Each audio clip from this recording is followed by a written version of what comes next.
The Apple iPhone 16 Pro Max is bigger and more powerful than ever. It has a beautiful screen, an excellent camera array, and new camera controls that could change how you approach iPhone photography. Power and battery life both get a boost to make this the big screen smartphone of your dreams. Apple Intelligence offers some useful and intriguing features, but it's not yet the thing that will or should drive upgrades. Still, if you have been holding on to an iPhone 12 or 13 Pro Max, this is probably the moment for a big screen upgrade. It might seem like Apple's phone design strategy is now why mess with a good thing. In some ways, that's true. The iPhone 16 Pro Max doesn't stray far from the aesthetic first established with the iPhone 12, but also carries forward the myriad challenge made over the last few generations, like the smoothed out edges and new action button which replaced the silent switch on the Pro models last year. Its dimensions are close to those to the iPhone 15 Pro Max but enlarged by a few millimeters here and there. The 16 Pro Max is 163mm by 77.6mm by 8.25mm and weighs 227 grams. That's 6 grams heavier, 3.1mm taller, and 0.9mm wider than the iPhone 15 Pro Max. If you are comfortable holding and using the iPhone 15 Pro Max, I suspect you will have no trouble with the iPhone 16 Pro Max. I can't say the new phone feels substantially larger in my hand, but I do notice the difference in screen size. The bottom edge features microphone and speaker perforations, along with a USB-C port that, with the right cable, can support Thunderbolt 4 data transfer speeds. There's also a speaker slot along the very top edge of the display. Together with the bottom edge speaker, this phone can produce undistorted room-filling sound. Highs are sharp, mids are strong, and bass is good for the device size. Button placement is mostly identical to last year, with the volume buttons and action button on one side and the larger power or sleep or Siri button on other side. They are joined, however, by a new button, camera control, roughly the same size as the power button. The camera control button is a multi-purpose control that can recognize physical presses and lighter presses to enable haptic response and gestures. It offers instant access to the camera and with those other presses and gestures to various virtual millimeter lenses and camera settings. The materials and build quality are once again excellent. Apple used grade 5 titanium on the body over a graphite-clad aluminum substructure. Apple has also upgraded its ceramic shield, which may make it less susceptible to cracks and scratches, although I was quite careful with my 1TB Desert titanium test unit, so I can't say for certain if this is the case. Okay, I did get it wet, purposely running the IP68 rated iPhone 16 Pro Max under a garden sprinkler. It was fun to watch the screen activating as it was touched by 1,000 tiny fingers when it was just water droplets, but the phone was otherwise unmoved and unharmed by the deluge. Sometimes I wonder how Apple might say its next screen technology. Will it add duper to it so it becomes super duper Retina XDR display? I mean, it may have boxed itself into a corner, but Apple skirted the issue this year by leaving its iPhone display technology pretty much untouched. This is a giant screen 6.9 inches achieved through a combination of a slightly larger chassis and pleasingly thinner bezel. There are more pixels than last year. The iPhone 16 Pro Max screen is 2868 by 1320, while the iPhone 15 Pro Max is 2796 by 1290. There's more pixels but not a higher density. This is still 460 ppi and so falls behind the Samsung Galaxy S24 Ultra's QHD Plus display, at least on the ppi front. Apple also didn't mess with the dynamic island, which remains a useful and fungible information peel in the upper portion of the screen. It houses Face ID, depth sensors, and a 12-megapixel true depth camera. The camera takes excellent selfies and is my go-to for biometric unlocking. While the display's core specs haven't changed, they are worth noting. It's a wide color gamut screen that supports HDR True Tone always on display, means you can see a less saturated version of your lock screen without unlocking the phone, 2000 nits of peak brightness outdoors, and Pro Motion. Speaking of which, everything I did on the iPhone 16 Pro Max looked fantastic. I don't even notice the dynamic island when it's inside one of my games, and streaming videos via the likes of Netflix tends to crop out the cutout. I know everyone wants to talk about Apple Intelligence, but it's the changes to the core iOS 18 platform that will have the biggest impact on your iPhone 16 Pro Max day-to-day use. Photos, for instance, has gotten a huge overhaul, and one that I'm not entirely sure makes it better.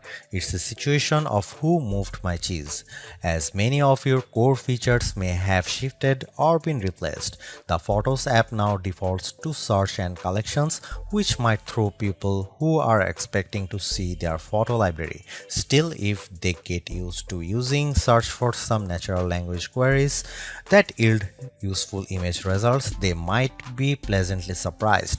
The iOS interface is now more customizable, and if you want, you can leave spaces in your app grids. You still can't place an app icon in space that, say, straddles two spaces in the invisible grid, but I think people will appreciate this new level of flexibility. Apple seems a bit obsessed with summarization. Summaries exist in writing tools and in the new Safari, which has a slightly hidden highlights feature. Look for a tiny hamburger menu on the left side of the address bar. You can use that to turn it on, and it will take, for example, a lengthy New Yorker article about Ronald Reagan and condense the thousands of words into a paragraph summary. Impressive. So I worry that such a boil down might leave out important nonsense. There's even a new passwords app that consolidates and surfaces all the password feature Apple has previously hidden in features like keychain. Now you have an easy to access app to manage sometimes confusing password and security word. One of my favorite new iOS 18 features is Math Notes. Inside Notes, you can scribble any question, and when you put an equal sign at the end of it, Math Notes automatically solves it and writes the answer in what will look just like your own penmanship. It's a smart bit of machine learning.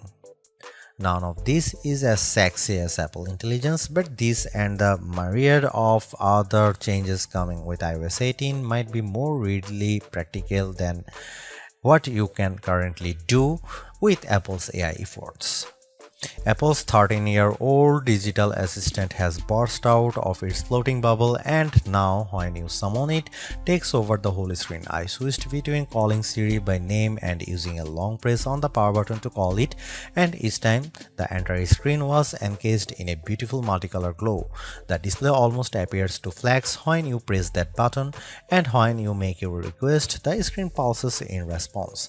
Siri really seems more alive than ever. This, too, might be the most exciting part of the update. Apple Intelligence features that give Siri access to information about you on the phone to make its responses more contextually relevant are not here yet, nor are app insights that might help dig into applications to enable features and actions. Instead, we get a Siri that is somewhat better at handling the ahs and ums that sometimes happens when you are trying to craft a Siri prompt. I found that Siri can understand some confused talk, although if you are nearly incoherent, Siri will be lost too. Siri did well on some question and was effective at opening the FaceTime camera when I said I wanted to take a selfie. It also did well when I asked how I could share my Wi-Fi password, returning a concise step-by-step guide. One other nice Siri update is the text to Siri. All it takes is 3 taps on the bottom of the screen to open a Siri window in which you can type in your prompt. It's a nice, discreet way of getting the answer or help you need. Writing tools, which you can find when you type text in notes, emails, or messages, offers to make your writing better in a variety of ways. I'm a confident writer and communicator in email and messaging, so AI assistance in these tasks doesn't appeal to me. There are 2 million who feel otherwise and may find these tools useful. I noticed how while writing tools offers to make your text more professional, concise and friendly, it does a stellar job of never losing a misconstructing the meaning of your original text. Photos is where Apple Intelligence shines. The new cleanup option in Edit is effective at removing unwanted objects from phone. When I opened a photo and tapped the cleanup eraser icon, it immediately offered to remove a few people from the background of my photo. I wanted to keep them, so I choose an object I wanted to remove, drawing over it. Precision is not a necessity. I drew over parts of it and cleanup identified the complete object. When I took a picture of my wife at an outdoor restaurant, I noticed that you could still see all the cars parked behind her. I used cleanup to remove them one by one. It did a good job. In all, Apple Intelligence shows early promise, but compared Google Gemini and Galaxy AI, it seems a bit limited. Siri still doesn't have that open LLM feel where you could ask it almost any question or solve any problem. There is no AI image generation, not even the promised Gen emojis. It's still an English-only tool, and the promised third-party integration with ChatGPT and potentially Gemini have yet to materialize. It's a good effort, but this version of Apple Intelligence is not the one that will spark a billion upgrades. While Apple hasn't radically changed the iPhone's camera array, there are enough changes in hardware, software, and image processing, along with the aforementioned camera control button to make the imaging system feel fresh and new. On paper, we have just one notable megapixel upgrade, the 48-megapixel ultra-wide camera, which will not only improve wide-angle shots but has a measurable impact on macro quality. Still, even though Apple didn't squeeze a much higher pixel count into the main camera, it did upgrade the sensor and is promising much faster shutter speeds, and the autofocus is now enhanced with dual autofocus sensors. These are the kinds of incremental changes that should improve both the experience of using the quality delivered by the main camera sensor, but they are also hard to measure. More on that in a bit. The 12-megapixel 5x optical zoom is essentially unchanged from last year's iPhone 15 Pro Max. The biggest news here is found not on this phone but on its little brother, the iPhone 16 Pro, which also gets the Tetra Prism lens. Last year's Pro model was stuck with a just 3x optical zoom camera. Similarly unchanged is the 12-megapixel FaceTime camera on the front. Here are some camera samples of iPhone 16 Pro Max.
The iPhone 16 Pro Max have everything we have come to expect in a year-over-year upgrade even without Apple Intelligence.